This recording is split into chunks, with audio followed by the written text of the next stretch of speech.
The Texas Department of Transportation began converting more than 80 miles of paved roads to gravel on Monday, and they had to reduce the speed limit on the new gravel roads to 30 miles per hour, which of course will slow down many people who want to take those roads. It used to be higher than that. Quote, since paving roads is too expensive and there is not enough funding to repave them, our only other option to make them safer is to turn them into gravel roads. That's according to spokesman David Glessner. He said that to the Texas Tribune.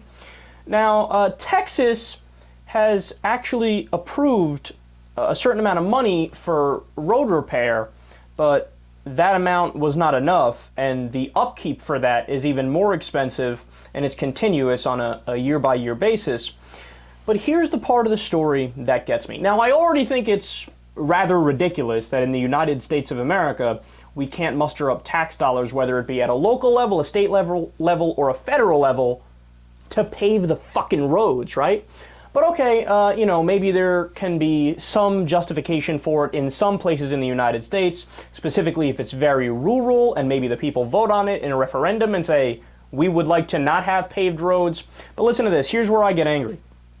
Quote, the oil and gas boom in Texas has produced an unintended effect. The oversized vehicles and overweight loads used by energy companies has had a devastating impact on many roads. So do you understand what that means? The roads have been destroyed by private industry. And then it's not even an issue. Like, it's not even brought up by the politicians that are in power. It's not brought up by the people in the private businesses that destroyed the roads. They don't think like, hey, well, maybe we should fund this and fix it because we fucking messed it up. No, that's not even brought up. And it's not even seriously entertained, the idea of, let's dip into our rainy day fund and let's find a way to raise revenue to continue to make them paved roads.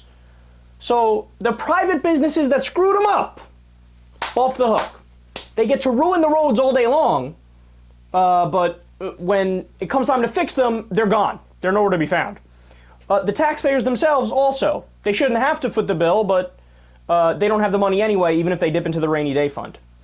So, I mean, look at the system we've created. And the reason I wanted to discuss this is because I think this actually is a perfect example of a bigger problem we have in the United States. It's a perfect encapsulation. It's a microcosm of a bigger issue. And that issue is that private corporations can make millions, if not billions, off of using our public infrastructure, and using our land, and then when it comes time for them to give back, they don't want to give back at all.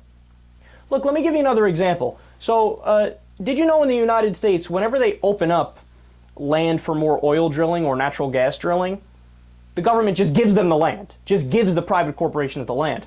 Now understand, in other countries, when that happens, the people of the country, since it is public land, so it's their land, they get a check. So if an oil company, in a different place, oh, we want to use this land. Okay, well, it costs X amount of money. You have to pay every single citizen that amount of money.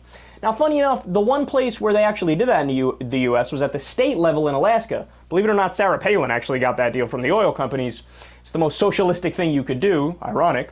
But she got the oil companies to pay the citizens of Alaska a couple $100 or a couple $1,000 on a yearly basis to get the oil out of their land, because it's their oil.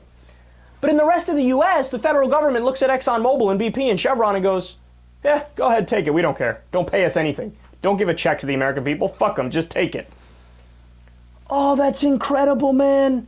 That shows you how much private industry and big business has bought our government. Apparently not only at the federal level, but also, as Texas shows, on the state level, where they could take your oil, take your natural gas, screw up your roads, and then they don't have to pay for it. And it gets to the point where, living in the United States of America, we have to regress and make the roads gravel roads. Ridiculous.